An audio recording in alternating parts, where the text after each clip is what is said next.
against widowed persons. And from the statistics from the panelists that was here, we identified that 58% of women widowed have experienced violence before. And now this violence is segmented in different aspects. We have economic violence, where widowed persons are denied ownership and access to property and resources.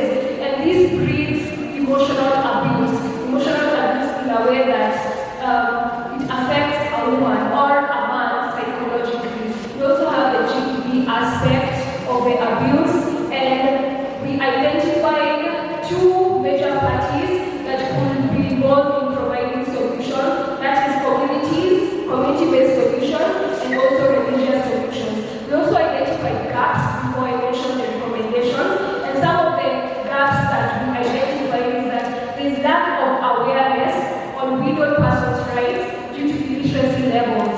There is also lack of data, segregation, and there is also disconnection in findings between what the government has and what is on the ground as well. We also have siloed approach in programming for vulnerable populations and fragmented linkages of referral pathways. This appears in where we have corridor lawyers, chiefs and police people are bribed and the like. We also have inadequate access to legal aid and illiteracy to the justice system and processes. Now, some of the recommendations that we found were we need to link these widowed persons to support groups that offer psychosocial support, because most of these people don't know where to get this support from. And one of the ways we can do this is provide a database of all the groups, institutions that can offer psychosocial support, put them in chiefs, in churches, where there are mass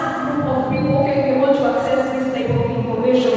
We also have economic empowerment, group village savings and loans association using the gender transformative approach.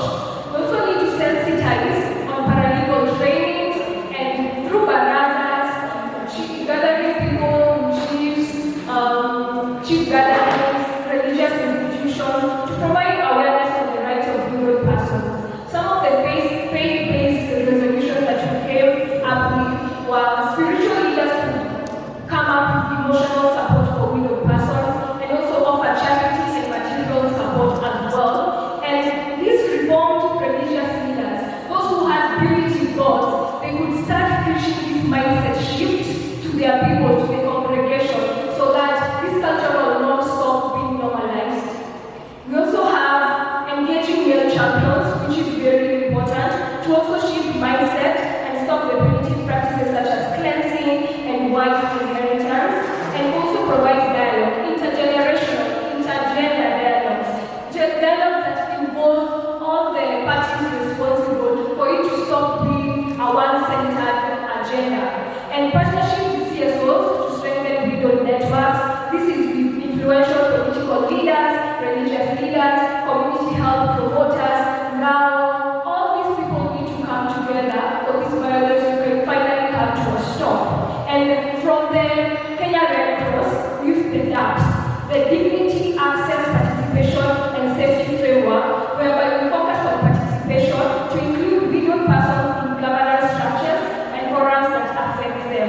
One of the most important things that our group came up with is use of data for decision making to aid in budgeting and also in other reforms. And we believe that if all this is implemented, then violence against widowed persons will pick up.